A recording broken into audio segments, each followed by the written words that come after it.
Hi, hi, here's old Aunt Dunn again. Here I am. Um, Big things. Yesterday was a big day with the freeze, and of course, I'm talking politics here. And and then it was rescinded, which is, I guess, good. I mean, I think it is good. Will it be good enough? Um, there's so much.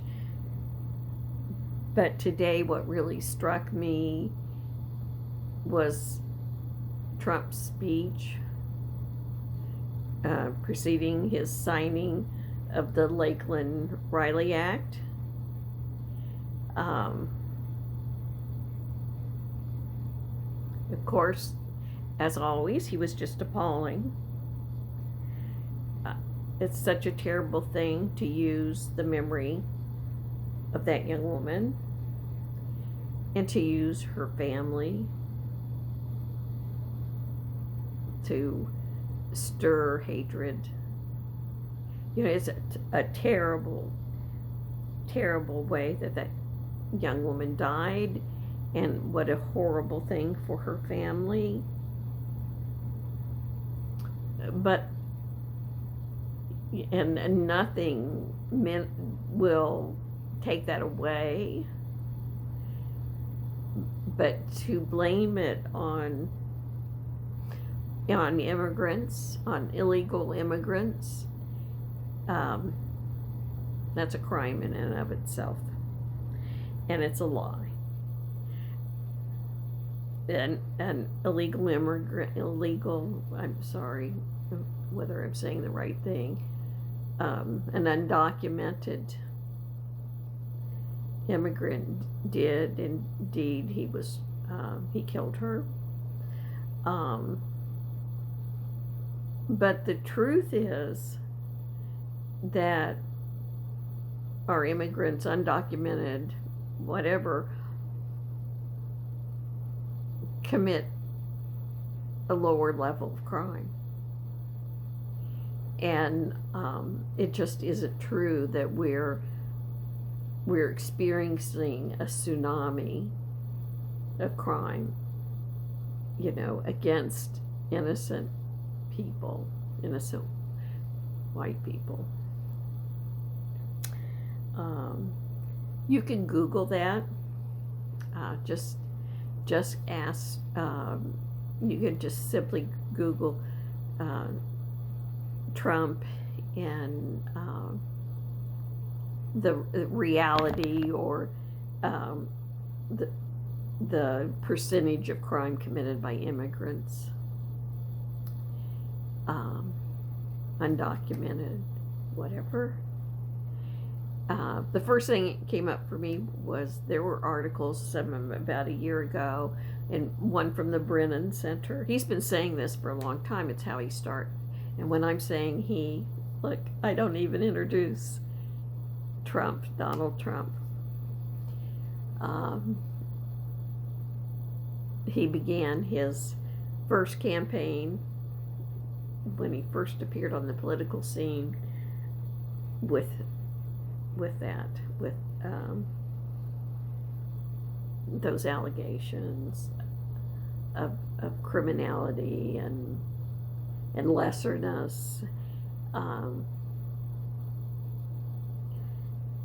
That's a crime. That's monstrous. And so I wanted to say something about that. You know, it has continued. I do not know how people could hear these things and vote for him. As I said, our citizens that voted for Donald Trump, you know, no harm, but you morally own this. You absolutely morally own this. Do you want to continue to do so? He also went on a rant about Joe Biden. And, no one has ever done that before in a situation like that, cast such terrible aspersions on a former president, a preceding president. He attributes it to wokeness and Democrats and Marxism and a lack of common sense. All that is nonsense. And those of us who don't buy into that or have ceased to buy into it, we must lift up our voices. We must say this. Get on YouTube. Get on anywhere. I guess TikTok's still there. Do it. Say it. Defend these people. It is not right. It is very wrong. It is very dangerous for the people that he has targeted. And it's dangerous for the future of our country. And it's dangerous for our own souls. Is that who we want to be? There is so much that could be done in this country. So much good. And there are people doing it, and so much progress. Why would we turn to such an ugly vision? Why aren't we taking this on? Both him and the future, making it better for those that will come after us.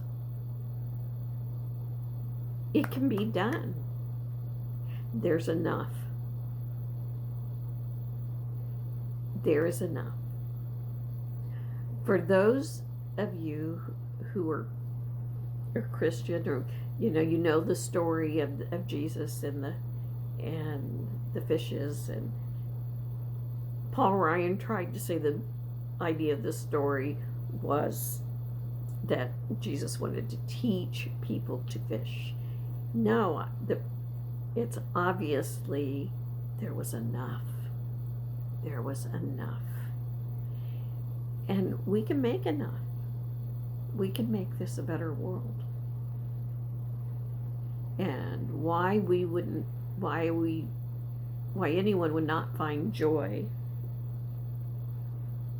and great interest in doing just that totally eludes me. So, this attack on Hispanic immigrants and undocumented immigrants, these are desperate people. By far the majority. And they're gifted people. We all are. Brown people, black people, any kind of trans people, gifted, trans, gay, whatever. If God is anywhere, God's in the black churches. And our fellow black Americans, African Americans, have given us so much. And I'm constantly astonished at how good and kind they are.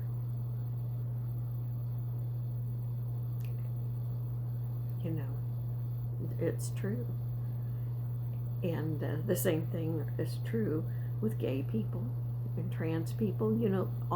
There's always going to be someone, but you don't take someone and make all the rest responsible. Would we like that? So that, that's what I want to say, and I will speak more about that I think it's really important. Um, it's very important. Our original sin, and do we want to save our souls and save our earth? Mm-hmm. Okay, well, that's what was on my chest today, and that's what I want to talk about. And I'm really pleading with people to speak about these issues and not be shy. We cannot be shy. We have to speak up. Okay? All right. Then I guess right now I'm going to switch, and I'm going to talk about my paintings a little bit and show you a few, and I'll do that each time. And a little later I may read some more from my story, and I'll put that up as well as this. I started painting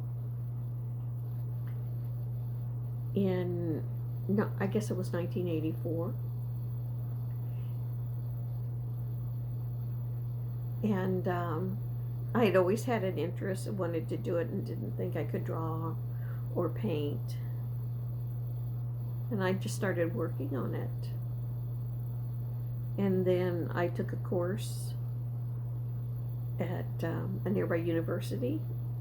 I took life drawing. That's the first drawing classes. And it was magical. It was wonderful. And one of my objects for doing this was to capture what I see, to capture moments and feelings of scenes, of people, of objects. The connection that we make with them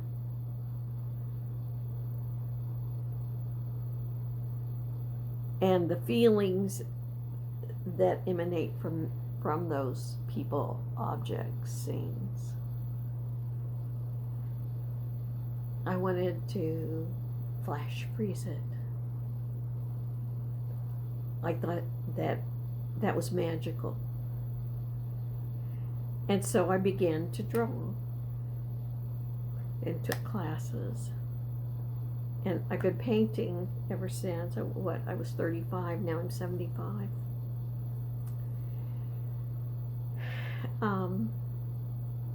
And that's what I've done. I've captured the things that capture me, the mood, the feeling. I love color, and I love the line, and I love shape. I love motion. I like to try to capture that.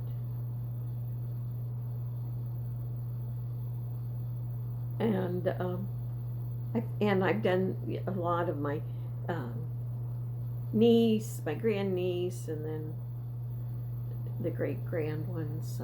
Some, yeah, not as much as I did with her.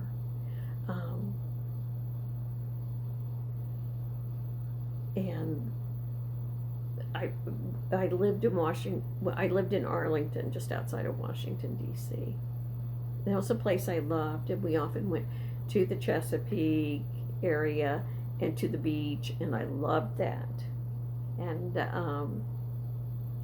I feel like I've documented my life, and it means so much to me to be able to capture those moments. So I will step out and show you a few things. This is my messy room. This is where I work. So forgive my mess, please. And I'll get started. So just give me a second. Give me a second.